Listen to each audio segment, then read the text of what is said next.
Halo, halo, apa kabar? Kita ngobrol lagi ya. Udah siap ya, kita ngobrol lagi bersama dengan Bung Rocky Gerung. Bung Rocky, kita akhirnya sekarang ini soal kereta cepat itu, kalau kemarin kan Pak Luhut itu kan menyatakan bahwa ini akan jadi kado terindah pada ulang tahun ke-78 kemerdekaan RI. Tapi sekarang saya lihat di media sosial baru ramai sekali. Saya kemarin juga naik taksi online misalnya gitu, sopir-sopir yang tadinya saya anggap mereka nggak paham soal politik, jadi nggak berpikir soal ini, mereka juga berbicara soal soal ini. Dan mereka terbayang bagaimana nasibnya ini bangsa ini kalau kita sudah terjebak dalam utang Cina. Ya, baru sekarang terbuka karena di dalam konferensi pers Pak Luhut kelihatan wajah beliau itu ya agak gelisah tuh. Karena dia membayangkan bahwa dia akan sukses diplomasi untuk minta keringanan bunga hutang itu tuh. Tapi nggak terjadi, dan begitu nggak terjadi, ya Pak Luhut akhirnya cari keterangan yang kira-kira separuh win-win solution dengan menganggap bahwa ya kan bunga internasional kan 6%, jadi kita dapat 3,4% juga udah bagus tuh. Oh iya, tapi bandingannya bukan dengan 6% itu. Bandingannya dengan proposal awal Jepang yang cuma 0,1%, kan begitu Ya, kan ya, ya. cara melihatnya tuh. Jadi kelihatannya begitu data itu dibuat, maka diucapkan seluruh masyarakat sipil, ya seluruh, ya mak-mak juga akhirnya mengerti itu bahwa kita memang udah dijebak oleh Cina itu. Dan para komentator juga mengingatkan bahwa dari awal itu udah diberitahu bahwa Cina punya model yang di mana-mana dia punya model semacam itu. Dia paham lalu lintas perekonomian Indonesia, dia lebih mudah. Jadi bayangkan Cina lebih paham tentang potensi trap ekonomi Indonesia. Karena itu dia tahu sekarang bahwa ngapain Indonesia juga udah mau mati, kok udah mau membusuk, ya kita jebak aja secara lebih mendasar tuh. Jadi kira-kira begitu. Kita berutang pada Cina, dan kita tahu bahwa utang itu akhirnya dibebankan pada APBN, dan Cina paksa itu supaya ditaruh di APBN. Itu satu poin yang akhirnya rakyat tahu. Yang kedua, dalam perbandingan dengan kebutuhan atau fungsi dari kereta cepat itu, akhirnya rakyat tahu ngapain bikin jalan kereta hanya 150 km yang dananya bisa dipakai untuk jalan tol sepanjang 1000 km di Sumatera kan. Jadi orang Sumatera bahkan menganggap bahwa ya ini memang ditipu dong, hak kita untuk dapat jalan yang memungkinkan industri atau pasar di Sumatera dibuka dengan membuka jalan 1000 km itu terhalang karena ambisi untuk memperlihatkan kita punya teknologi tinggi, itu kereta cepat Jakarta-Bandung yang ada gunanya buat rakyat. Dan yang pasti dalam 10-12 tahun ke depan itu udah punah teknologi itu kan. Jadi kelihatannya itu yang ya kita gembira karena rakyatnya paham bahwa Presiden Jokowi oleh pembantu-pembantunya dikhususkan hanya untuk pencitraan, dan itu artinya batal ketika kita tahu Cina artinya memeras Indonesia. Dan Pak Luhut pulang dengan wajah muram itu. Padahal Pak Luhut lagi juga punya problem dalam kasusnya dengan Hasar. Kalau pengetahuan rakyat tentang gagalnya negosiasi itu dibuka dari awal, maka rakyat akan anggap bahwa memang Indonesia itu nggak mampu untuk berdaulat, dan ketidakmampuan berdaulat itu akan dihitung kembali bahwa dari awal Indonesia dimaksudkan untuk jadi bagian dari strategi Cina untuk menguasai Asia. Sebetulnya begitu. Oke, Bung Rocky, saya sekarang jadi bertanya-tanya ya. Saya kira kan mereka yang ada di pemerintahan itu juga sama-sama pengetahuannya pasti lebih lebih luas dibandingkan kita, dan mereka memahami bahwa pola semacam ini, pola yang dilakukan oleh Cina itu kan terjadi di seluruh dunia, yang saya sebutnya sebagai rentenir global gitu ya di Cina ini kan sistemnya. Nah, tetapi kenapa kok itu sangat dipaksakan sekali ya soal kereta api cepat Cina ini, seolah-olah bahwa ini harus, ini jadi kebanggaan bangsa Indonesia punya kereta cepat gitu. Ini apa yang terjadi sebenarnya? Pola itu dan paham bahwa Indonesia bisa dijebak kan. Tetapi juga kalau kita balik kan polanya udah kita ketahui kenapa kita mau dijebak. Itu artinya ada transaksi di bawah meja Ya. antara mungkin pejabat-pejabat Indonesia dengan pejabat-pejabat BUMN di Cina kan. Kan cuma itu keterangannya kan. Kan bodoh banget kalau kita udah tahu tapi kita masih lakukan. Itu pasti ada cashback atau apa istilahnya segala macam itu kan. Jadi permainan-permainan semacam ini membuktikan bahwa Jokowi nggak punya pengetahuan atau kekurangan kapasitas untuk membaca politik ekonomi dunia itu. Dan itu artinya, atau mungkin juga Pak Jokowi dia ya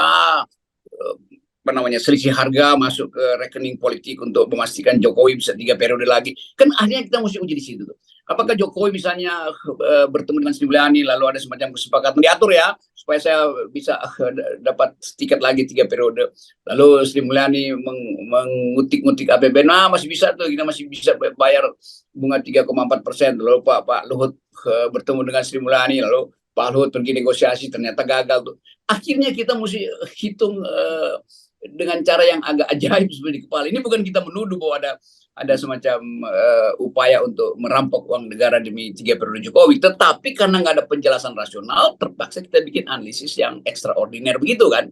Kan kalau balik lagi pada problem, kita udah tahu pola Cina begitu, kenapa kita mau dijebak? Itu artinya ada skenario yang memang disengaja oleh Jokowi supaya kekuasaan dia masih bisa dilanjutkan dengan tipu-tipu uang-uang kecil itu, uang-uang dalam tanda petik uang kecil.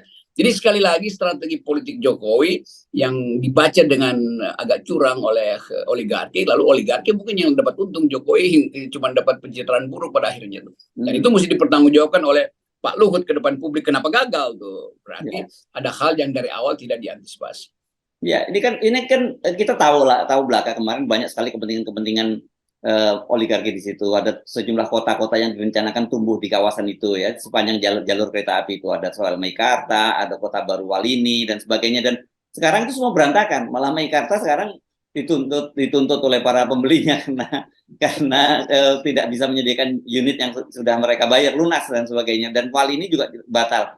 Jadi memang ini sekarang ini kelihatannya skenario ini berantakan, dan kita sudah bisa memastikan gitu ya bahwa kereta api cepat Cina ini ya bakal mangkrak gitu. Udah pasti mangkrak lah kan, ini dalam berapa bulan ke depan mau diresmikan 2023, padahal ya di atas kertas selesainya berapa 88%, itu di atas kertas dan yang belum diaudit oleh ahli-ahli perkereta apian dunia. Tapi dari awal sinyal bahwa BUMN kita nggak punya uang, itu kan kita udah tahu tuh.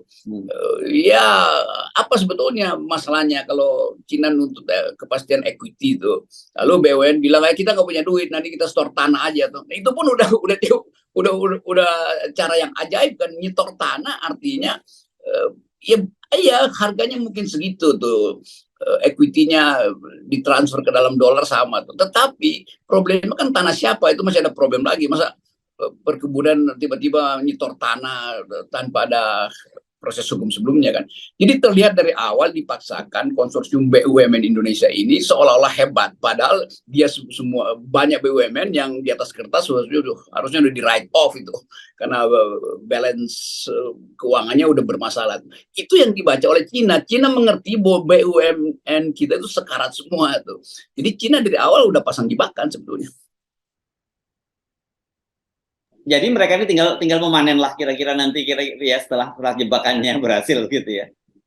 Iya, kelihatan udah mulai dipanen. Dan negosiasi berikut kan ya kalau begitu yang mayoritas adalah Cina tuh. Indonesia mungkin dikasih dibalik tinggal 40% saham-saham gabungan BUMN itu. Jadi tetap kita simpulkan aja bahwa Cina itu memang mainnya semacam itu. Kenapa Indonesia nggak tahu? Pasti Indonesia tahu tuh. Kenapa dia mau lanjutkan itu? Pasti ada soal transaksi di under table, transaksi di bawah meja, dan itu yang kita sebut sebagai uang kotor politik itu. Ya. Oke. Mari kita bayangkan apa yang terjadi ya ke depan ya, Bung Rocky, dan itu juga ada pengalaman di negara lain. Satu yang jelas kalau Anda sebut tadi, ini dampaknya akan terkena adalah kereta api, karena sekarang kereta api kan yang ditunjuk menjadi lead-nya. Kan tadinya bukan kereta api kan, tadinya Waskita Karya yang ditunjukkan begitu, dan ini dipastikan nanti kereta api juga bakal berantakan itu secara keuangannya. Itu yang kedua, orang kemudian bertanya-tanya kan, Pak Luhut kemarin bilang kan pajak kita tinggi loh. Ini kan urusannya membayar ini kok pajak negara, dan itu APBN kan, itu maksudnya rumahnya APBN kan, APBN nggak ada urusannya dengan kereta api cepat. Nah yang ketiga, ini bagi pemerintahan berikutnya. Ini kita skenario membayangkan bukan pajak lagi gitu ya.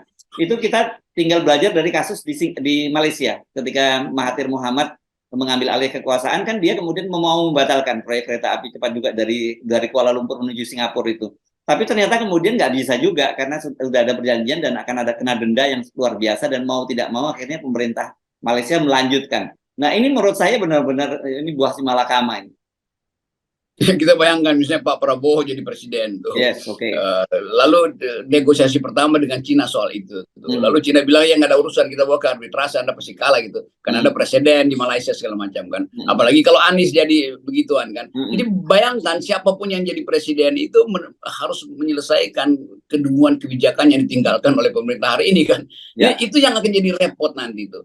Kita nggak bisa bayangkan bagaimana kita selesaikan masalah itu. Dan Cina menganggap udah siapapun yang jadi presiden kalian itu dia akan jadi boneka kami itu, karena akan kami permainkan tuh. Lalu nasionalisme kita dibangkitkan. Ya nasionalisme dalam keadaan sekarang itu ya dianggap oleh Cina apa nasionalisme Anda kalau Anda nggak punya kekuatan bersenjata tuh. Lalu Cina mulai hitung berapa banyak sih Indonesia nimbun senjata itu. Cina tahu bahwa kita nggak punya kemampuan seperti yang dia punya dibandingkan dengan Amerika misalnya tuh. Jadi perbandingan-perbandingan itu yang sering kali kita terangkan. Soal kereta cepat ini itu ada kaitannya dengan sistem strategis Cina untuk menguasai Indo-Pasifik. Dan kita tahu bahwa perang di Indo-Pasifik itu adalah penundaan dari perdamaian aja yang akan terjadi. Indonesia akan diseret ke situ dan presiden berikutnya pasti harus punya kapasitas untuk mengantisipasi itu.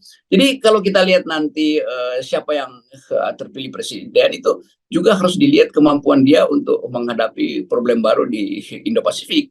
Karena ketegangan ekonomi yang disebabkan oleh cara-cara Cina untuk menjebak itu juga harus bagian dari sekarang kita mesti lihat itu dalam perdebatan presiden. Jadi kita misalnya akan lihat bagaimana presiden berikut atau perdebatan hari ini mengantisipasi jebakan hutan itu di masa depan, kan begitu kan? Selama ini kan nggak ada perdebatan itu kan, yang ada sih ini elektabilitasnya naik, tapi idenya apa tentang pajak yang sekarang harus dibongkar, tentang perilaku Cina di kawasan, kan itu mestinya jadi bahan debat presiden.